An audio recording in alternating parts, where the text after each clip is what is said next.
The Jason Rigdon Show is recorded in Seattle, Washington in front of a live studio audience of indifferent but cute cats.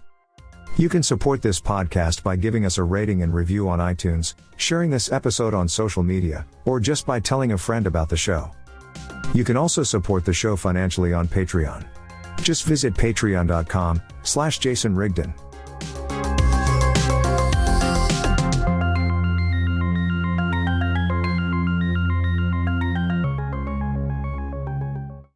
Hi, I'm Rob MacDonald. I'm the host and founder of Outa-Space International Arts and Class Struggle podcast, and I'm an artist, and an artist lots of different ways, but mainly with stone. And could you tell me a little bit more about this podcast? Okay, yeah. So the podcast is relatively new, been going now since the summer. I mean, it basically came about because I was doing an online festival connected to one of my art projects, as lots of us had to go online in COVID. And during the process of that, I thought, well, yeah, this is quite good. And I've always wanted to do a podcast. And then after the height of the COVID stuff, COVID is still with us. I had time, so I thought now was the time to do a podcast. So yeah, I mean, it's basically a left-wing arts podcast based on interviews from people internationally, and a whole number of questions that we ask, like what is an artist? You know, what's the relationship of arts to the class struggle, and things I want to know really, and things I'm interested in and have been all my life. It's a really fascinating show.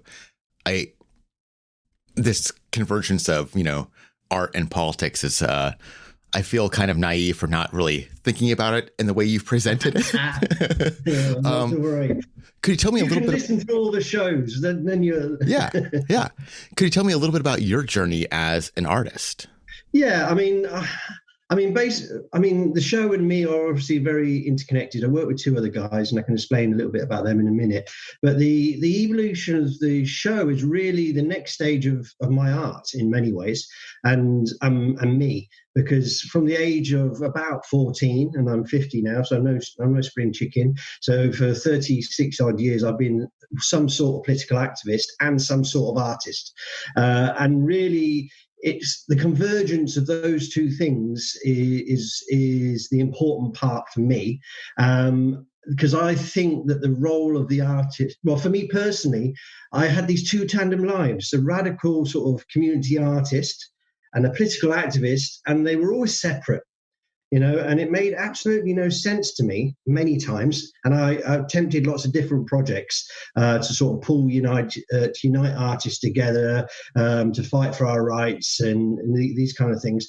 And it's got to the point where this show is, because it's like a magazine show. It's a bit of it's not a theoretical show. There's lots of laughs and lots of stupidity in it and all the rest of it. But really, there's some deep questions that I think artists need to be asking themselves about, their role in capitalist society, and also what role do they have in changing society? What should artists be doing? Often we're socially aware. We're often really fucking poor.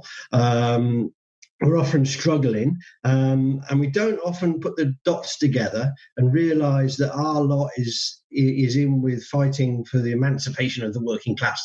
I know that sounds sort of a bit heavy and whatever, but it really, I think the two things are so intertwined. And also, for me, I'm a socialist. I'm an anti-capitalist. I'm a revolutionary. And for me, the role that artists can play in explaining ideas about how the world could be, is also important. So there's many layers of reasons for me to do it. I mean, I suppose the kickoff reason was, like I said, about COVID, but also I hit 50 and I thought, you know what, fuck off. So I don't know if I can swear on your show. I'm just going to say exactly what I feel from now on. There's no point, because you're always a bit careful when when you're really young, you don't care.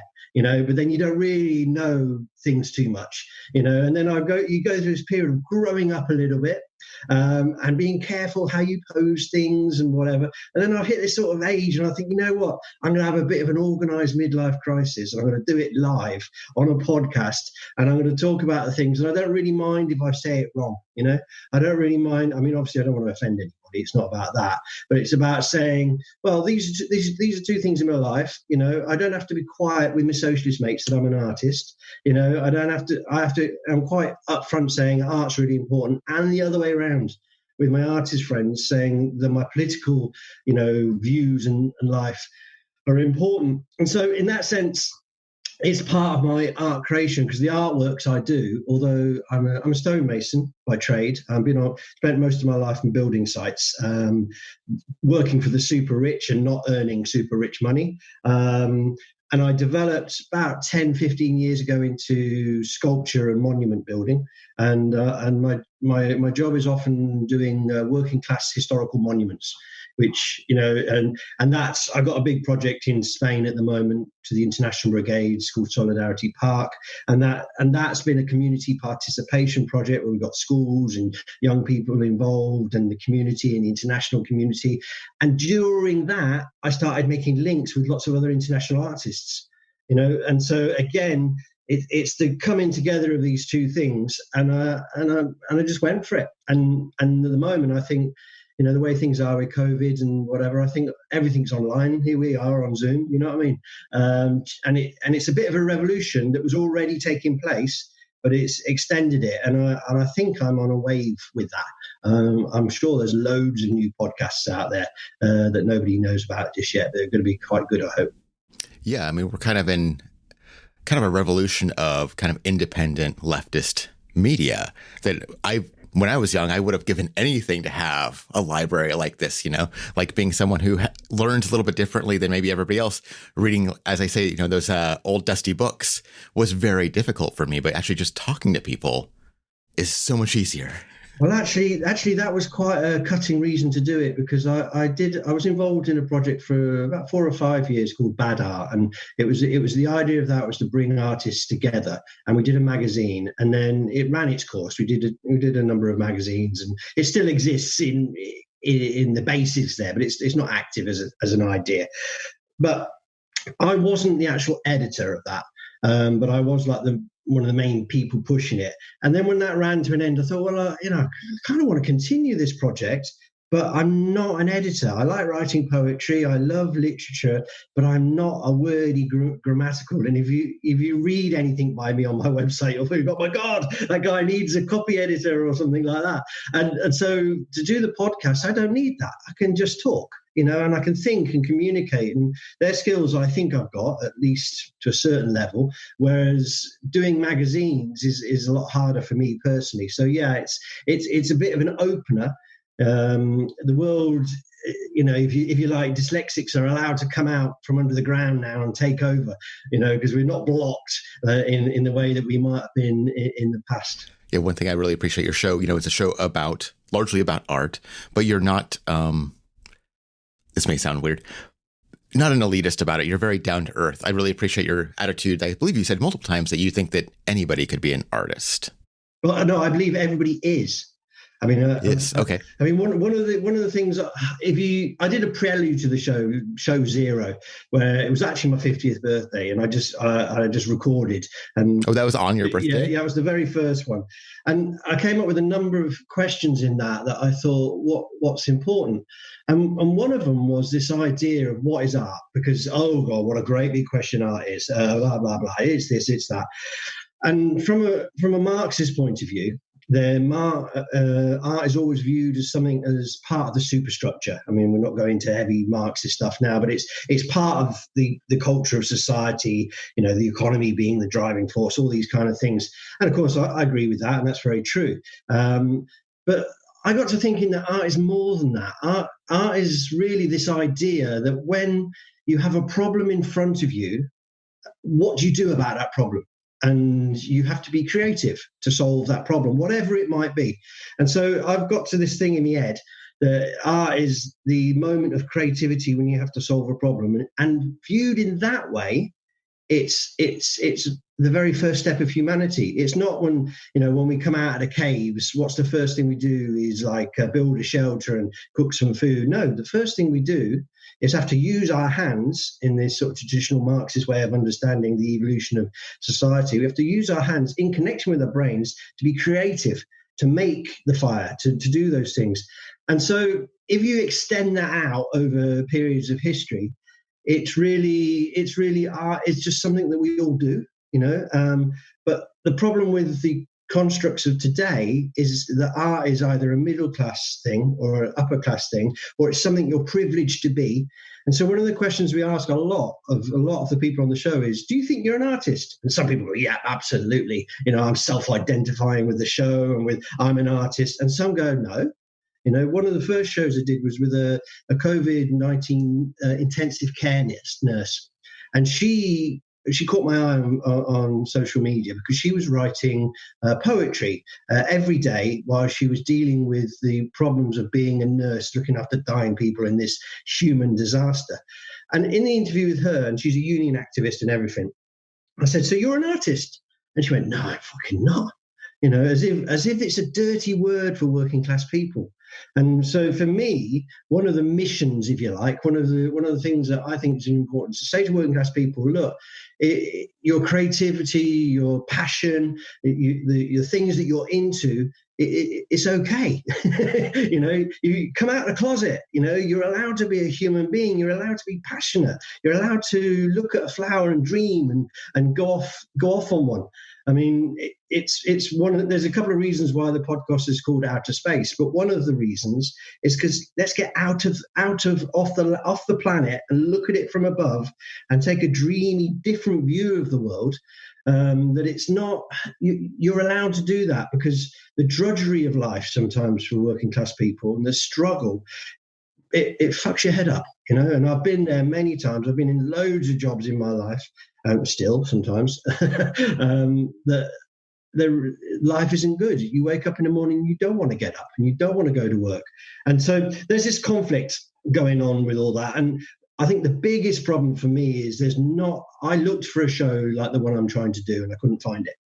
Now that I've got into podcast world, I see that there's there's loads of us out there, and so it's like, trying to link up with wherever you can, a bit like us today, let's link up, let's get to know each other, let's have a chat on your show and that kind of thing. And so I think there's a need, particularly at the moment in society, because things are going downhill, aren't they? I mean, we only have to look at the environment, some of the leaders we have in the world, particularly yours, whichever one you get. One is obviously horrific, the other will be horrific. And so with all those problems, we've had this COVID thing, which has kind of punched us all in the face collectively. And I think it's I think the world's not going to be the same. I think there's going to be a lot more podcasts, but obviously there's going to be other things as well. And I think if social change is going to happen, who's going to be involved in that? And I think obviously everybody. But for me, two of the key players, the key player is working people. That's the key. They're the key players. But one of the very important players in changing the world, I think, will be artists.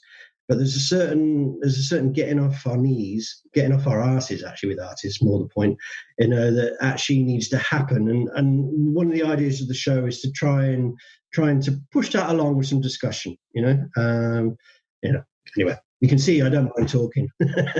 No, it's great. One thing I've noticed during COVID is, backing up a little bit, is that, a lot of working people have been kind of robbed of their creativity. And, a lot of times what they told themselves was, I just don't have time. I'm working so much. I just don't have time to invest in this. And with COVID, people have had more time. And there's been a lot of guilt about their lack of creativity. And I wonder if sometimes it's because they don't value the stuff that they're making because they're not getting money for it. Because it's so ingrained in our mind. Do you have any thoughts on how capitalism itself, that idea of the exchange? Yeah, I mean, the show cuts into these issues all the time. I mean, the money one's interesting. It's like there's loads of layers to that. One is that actually, if you're a working artist, you should get paid, and you should have the rights to. You should be dealt with as a worker. So that's one thing. And the reason why they get away with not paying artists is because we'll do it anyway. Because it's this human passion that drives us, and we wake up in the morning and we think, oh God, I'll go create one of those, or something like that. If it has commodity value, then capitalism will gobble it up and it will spit you out, and we can't help doing it because art is a bit like a drug. And so we're hooked on that level. So there is the argument that art. Also, there's an argument that I feel that you should never do art for money. At the same time as you're entitled to ask this system to pay you for your creative work. That's one side. The other side is if you go out trying to do art for money, you're going to end up with not doing a very good job. When I was younger, I wrote a lot of poetry for music band I was in. And if I tried to write a political one, it was rubbish. It has to, but if I wrote one about how depressed I felt, it was good because that was what was prevalent to me. That was what was real. That was what was coming out of me at that particular moment. So I think there's a problem with money in general in society. It's obviously we would prefer a society that didn't have monetary value to every single thing, but we live in this system, so we have to deal with it. So I think there's an importance for artists to get organised in that sense. And art unions that do exist often aren't very good. They don't really take it up. And if they do, they only take it up for those working in industry, like musicians who do theatres and stuff like this. But what about, the local band that are just getting going and got nowhere to play? There's no spaces for them to rehearse. They can't afford a decent guitar, or drums. I used to be a drummer as well. It took me fucking ages to be able to afford, a set of drums, and then I had nowhere to play them, that kind of thing. And then you go and you do what's called pay to play. You go and you pay to perform for a bar that takes loads of money. Now, all right, if you're super shit and you just want to learn the trade, there's a space for that. But actually, there's loads of good bands out there that don't get paid at all. So I think there's a problem on that side of things, and that's the relationship to the artist towards capitalism and how we actually are. And that's why art's often seen as a middle class thing, because people who are middle class have the time in general to have hobbies and be able to afford to buy the drum set and have a little room put aside for it and all this kind of stuff. And therefore, for working class kids, that's stopped. And so that feeds into the other side of it. When you're growing up as a working class person, you think, well, actually, I've got to get a job. I've got to pay my way. I've got to pay the bills. I've got to do this. I can't let my old mum go without, or my son or my daughter, or whatever your social situation might be. So working class people take an enormous amount of responsibility, in their day-to-day lives. And therefore, it seems sometimes frivolous that they might be spending, an enormous amount of time reading some classic literature or whatever they might get into, whatever love they might find. Not that I particularly like that type of literature, but you know the point I'm trying to make. So we end up feeling like, there's some sort of guilt to being an artist, or it's something that we are not. And this is absolutely untrue, because the best arts come, like all things, come from the working class, in their first instance at least. And it is interesting because we did do one of the shows on a trade unionist who was, you talk about the COVID thing, and I saw she was doing portraits of people during COVID crisis, and I saw it, and I contacted her, and we had an interview. And I looked at her stuff, and she did loads of work. I said, "Well, are you you're a full-time artist, aren't you?" And she wasn't. She was a trade unionist and a mother and all these things. But COVID had given that little bit of space for her to start doing her work. And I'm hoping there's a flip side. There's always a counter. There's always an opposite in a disaster like COVID. There's an opposite side to it, and the flip side is people's minds do get opened up. Because they have that little breathing space of time to find out who they might be. So going back to the podcast itself, one of the things I like about it has a fairly unique structure of where you generally do an interview and then you have kind of a commentary immediately afterwards. I really like that style.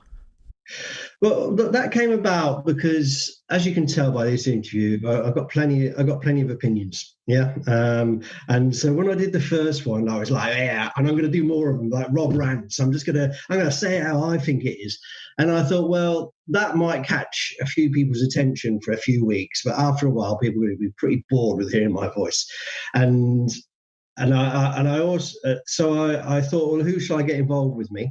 And I thought of two good friends. One is Paul, and he calls himself Paul Paranoid. And why I got Paul to do the commentary with me, we do like a half an hour interview, and then we do like a 10-15 minutes sort of commentary on it. And I got him involved for a couple of reasons. One is that he's culturally very educated and bright guy, and me and him have always had a very good dialogue. And in fact, 30 years ago, we came together as young musicians fighting for a scene in our local town. So we came together on that basis. We've always kept in touch. But he's got good knowledge. He's a thoughtful guy, but he's not necessarily a revolutionary socialist like me. And so he's there to give balance, and give a slightly different angle, of how you might look at it, because I don't want it to be this party broadcast. I want it to be this dialogue with all artists, and Paul gives balance to the show because of that. And then the third thing that we add is and I've always been passionate about this, is that we give a little bit of space for some art, and so far we've been putting sort of unsigned bands and their tunes, some old ones, and we've scrabbled around to find one because we were in the early days, and just recently we started putting poetry on. And my vision is we would always have a space on the show for some actual art, and it doesn't actually have to be political. It doesn't have to connect with the interview. Sometimes it is the interviewer who does it. It's been a couple of times it's been that, but the idea is not to have that. It's to have that. It's, but like I said before, a magazine show. And so the other thing we try and do as well is that when I did my research into podcasts, there's different kinds of podcasts, and there's those ones that have people like me right now, but two of them going on for about 5 hours. And I thought, I don't want that. I want something that's a little bit polished, but not over polished. And so I want to put forward a show that's a bit, not professional, but nicely put together. But at the same time, I don't do much editing, for example. Very, very little editing in the interviews. Only if I say something ridiculous, which has only happened once so far. And I mean ridiculous. I mean, if I say something stupid, I leave it. And so we got Jonas, who's in Germany, involved, and he's a lovely young guy. He understands things like sound and recordings and this kind of stuff. I've got some knowledge on it, but and so he does like the music. He puts the show together. He's like a producer. He produces the show. So it's a good little three of us who play off each other with different skills, which I think is quite important if you build a piece of art, and a podcast is a piece of art. For me, it's been a bit of a journey learning it. Like when I'm doing the interview, like you're not talking much now. I learned now by about 10 shows in, I got it. I thought, okay, when you're doing the interview, you shut up. And if you've got somebody like me, great, because you don't have to do much work because he's going to yabba and yabba. But it's the other way around. Sometimes you have to sort of pull something out of the person, and I found that journey to be fascinating because I've never interviewed anybody in my life before I did these podcasts. And so the learning of a new artistic skill, and particularly one like this, which is about communication, that has also been a really fun journey. And you can probably tell if you listen from show 0 up to the first 10 or 15, you probably see there's an improvement in my style. I get less mouthy, and not to say that I don't argue with people, because sometimes I do. But it's a little bit like, well, let them tell the story, because really it's about all these different artists actually saying what they think. And for me, that's the important side of it. And were you like a podcast fan before starting this? Yeah, I thought you might ask this, and I thought, well, I better think of some podcasts to tell him. And the answer is, I am an audio fan, in the sense that when I was, I think it was about I must have been about 8 or 9, and my mum came round, and we I don't know why it was, but it was one of the beginnings of stereo systems became all in one. We're talking some time back. We're talking like early 80s, late 70s here. And she said, okay, we're getting a record player which has got a tape thing in it, a multi thing, and everybody in the family, and I've got a lot of brothers and sisters, everybody can have a record, and I was like, looked at her, I hate that shit music my sisters play, this kind of thing. I said, well, I'll have a radio so I can listen to the football, because I loved football. I'm football mad. And so I got this little transistor radio, which I had imagined that I'd be walking up to the park to play football with my mates, listening to how the football was going on. In fact, what I found on it was on Radio 4 in England, was The Hitchhiker's Guide to the Galaxy, the radio version. And I just fell in love with it. I mean, I was about 9 years old, listening to this crazy stuff, about space. And that's a bit where the name Outa-Space comes from, because I am a fan of science fiction. I am a fan of science. I love science shows. So if I listen to anything, it's that kind of thing. And I do listen to, I listen to Event Horizon, which is a cosmology science show. There's one called Do the Math. There's another short show. They're intense. They're about high level physics. Not that I understand it all, but for me as an artist, the flip side of art, the brother of art, if you like, or the sister of art, is science. And so I find those kind of things. So I don't really listen to an awful lot of podcasts. I'm starting to, though, because I'm starting to go searching. As I'm trying to build my audience, I'm trying to see who else is out there, and I am starting to listen, and then hopefully I can learn a little. Well, I'll learn a lot by listening to other people. But do I have loads of favourite podcast shows? Not yet, but I am starting to build up a list. And also I'm starting to work out who's doing what where. It's like, okay, America's an interesting place for this kind of stuff.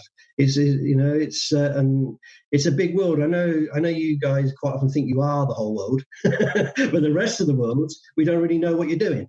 It's maybe a bit of an eye opener for people in the States, but there's a whole world out here. And one of the lovely things about the show is because we try to be international. I'm jumping from place to place. So we do interviews with people in the States, Sweden, Uruguay, Brazil, so far, Cyprus, and then quite a lot in England, because that's where my base is. But we're sort of bouncing all over because the experiences of the questions that we're asking are different everywhere, but they're also same. And it's making those connections. That what's going on in Brazil with the arts? It's relevant for the artist in America. That kind of question. So yeah, it's a great journey. It's a great journey, and I mean, I recommend everybody should have a crack at a podcast. I mean, I don't know how long I'll do it for. I got a feeling it's going to be a while, because of my age and because of my work was with stone. I want to change it eventually. This morning I was carrying great big hefty blocks of stone around. That's not a thing to be doing in 10 years' time. So this kind of thing is an exploration for me to see, well, is this a world I could live in? Is there a living to be made? I think probably not, but who knows? Well, I hope you keep doing it. I mean, I found it very inspiring. I'm still going through the catalog. I mean, you just started in September, but you already have all these great episodes out, or at least from my perspective as a listener. Yeah, we started, I think, was it September? It was about then. Yeah, I mean, I think it was in the summer that it dawned on me that it was a good idea, and it took a while. And on my 50th birthday, I did a fundraiser to get myself a decent mic and a little recording box. And I managed to lose my computer on a plane running back from Sweden on one of my art projects.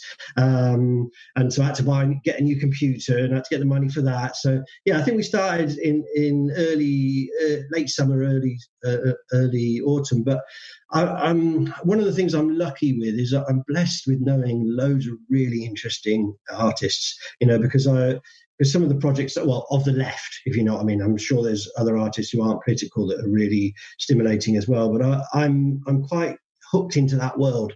And so, finding artists who have a political outlook, is something I'm quite lucky to know quite a few. And so, I mean, I've got too many shows. I mean, the other guys we had a little mini break. We did 10 shows to see if we like to continue. The other guys were like, okay, yeah, let's have a time off. We'll do series 2, which we've just started. And I was like, yeah, that's time to do this and to do this and to do this. And I'll talk to that person. Before I know it, I'd done 10 interviews, and I thought, Rob, stop. Because actually, time, what's the correct term for it? There's a timing problem. So, if I talked about something now that hasn't happened and you put it out afterwards, it don't work. And I'm thinking, okay, I want to talk to that person though, because I've made contacts and they're up for it, but it's just not the right time. Put your other shows out first. So I could be a daily show at the moment in my head. But obviously the workload for it, because as you know, putting a podcast together it's not quick. This is the quick bit. This is the getting the content. Yeah, this is the fun part. Yeah. The rest of it is a bit drudgery, really. And the other problem, and it's the same with all the arts I've ever done, is getting people to hear it. Getting people to see it. And for me, in other stuff, that was getting people to come and see my band. Or in other stuff, that was coming to an art gallery to see my sculptures. And it's hard. It's hard to get people to. It's not that you're good or bad. It's hard to get people to subscribe to your channel or to be bothered on Saturday morning, which was when we put our shows out, to be having a look and seeing. You've kind of got to get in people's heads, and people's lives are so busy these days. We haven't got time to fart. You know what I mean? It's like, and because of that, you expect them. Well, you don't expect them. You hope they're going to listen to your waffling show. So it's a tough one. It's a tough one, and there's a lot out there. If people start looking, which is great. I mean, it's great to have a lot out there, but it's also so much out there. It's hard to get a hearing. Yeah, you can't consume all the media you want. There's so much stuff coming out there, even just the independent stuff, not even counting all the commercial stuff you might want to engage with. Yeah, well, I mean, in a way, the show we got coming out, I did an interview with a guy from Belfast. He does a non-sectarian leftist media blog, and they do occasional podcasts as well, and I'm interviewing him. And we're talking about the independent media, which I guess we're part of that, versus like your formal. And the formal is crumbling. You only have to look at Trump to see that you've got a president who everybody knows is a fucking liar. Everybody, even he knows he's lying. It's like, and it doesn't matter. It's a point of pride. Yeah. But forget about the politics of him. It doesn't matter that he's a known liar. He can, it's not important. And the media and the reporting and the art of journalism can allow that. Is a real show that the institutions of capitalism are really under quite a lot of strain at the same time as the computerization, the internet world, or whatever you want to call it, has this massive information piling out, but it's not necessarily formed. I mean, I would rather, for instance, get together with 20 podcast people. Maybe we should do it. 20 podcast people say, right, let's put our podcast together. Let's do there's 20 of us doing the same show. And in that way, we start to get organized in terms of our media. But I think that has to run alongside the building of organizations which fight for working people, which is, in many countries is missing. It's missing in the US. It's missing in England. It's missing in it. It was missing in Spain, and it is missing again with Podemos. Because they've gone so far to the right and whatever. So people having the radical expression on the political sphere has to mix with the cultural one, and that's what this show is about. It's about talking about, okay, so we need working class representation in the US, and we need artistic representation. The two things run alongside each other, but they also help each other grow. So for me, it's about, well, what contacts can we make? So when I saw your show, I thought, well, there's something, there's a connection. Yeah, but that's what it's about, Jason. That's what it's about for me in this show, and for you as well. And I think that's great. And I think we should be making a call to people of a similar kind of thinking. Let's pull together a little bit. Okay, maybe we don't work together on the same shows, but we'll share each other's shows. We'll push each other out there. There'll be a bit of a collective thing, because we are fighting quite a beast still, and the far right are very well organised in this. Their nonsense and lies come out by the bucket load, and they don't have to have a conscience, because their politics doesn't need a conscience. Unfortunately, we care about people. We care that people get hurt. That's the problem of being left wing, and so, we have to get over this hurdle, which means we have to be twice as good, if you know what I'm saying. Not easy, but it's worth a crack, though, is my opinion. Definitely worth a crack. Well, I really highly suggest people check out your show. Where can they find more information about it? Okay, so probably the easiest place would be on the website, which is outaspace.com, but it's outa spelled O-U-T hyphen, no, sorry, O-U-T-A hyphen space. So it's Outa Space. That's the easiest one for me to say online. And then we have Outa-Space Arts at lisbon.com is like the podcast host that I use. And we're on YouTube as well. I'm trying to get it wherever it might grow. It's doing all right. I'm pretty pleased with it, because it's a newbie. Quite pleased so far. But yeah, probably go to the website, and then from there you can probably find yourself. And we also got a Facebook group where the idea that would have more discussion, because one of the ideas of the show is to pull people together. Then if you're on every platform like podcasts are these days, you're never going to find. So you got 30 subscribed here, 40 there, whatever it might be. And so I got a Facebook group, and the idea is that eventually people will join that. There's I think we've got 350, 400 people on that so far, which is a good start. And so that would also be a good place to find us. But I guess you'll have it in your description. People can see it because I can never show say notes. It right or whatever. But yeah, and people get in contact. And if you've got something to say on the things that I'm trying to talk about, then a bit like yourself, it's open media, isn't it? It's like, come on in and have your say. But it's twice now that people have contacted us already, and they've come on the show. Because the idea is to get something that I haven't thought about. As you can tell, I've got plenty of things in my mind. But what I really love about this is that I sit there and I'm learning. So we're doing, for example, a show on a series of shows on gaming. And I'm not a gamer. I'm not in front of the computer playing games. But actually, I'm sitting there listening to this stuff thinking, oh, Christ, this is interesting. And then I look and there's 1 billion podcasts on gaming. There's this teeming world of, geeks with their little handsets. And I'm thinking, Jesus, I got to get into this world a little bit. So, yeah, find us on the website, find us on Facebook, all the normal places. I'll have all the links in the show notes. Thank you so much for your time today. And thank you for the show. I'm really digging it. I really appreciate it. Cool, man. You take care over there, and let's keep in contact. All right. You've been listening to The Jason Rigdon Show. More information and links for our guests are in the show notes. For more information about this show, visit jasonrigdon.com. If you have any questions, comments, or suggestions, email jasonrigdon@gmail.com or leave a voicemail at 425-835-2766. Our theme music is Bush Week by Nihilor and used under the Creative Commons Attribution License. This episode is copyrighted by Jason Rigdon in 2020 and is freely available under the Creative Commons Attribution Share Alike license. Thanks for listening and have a great day.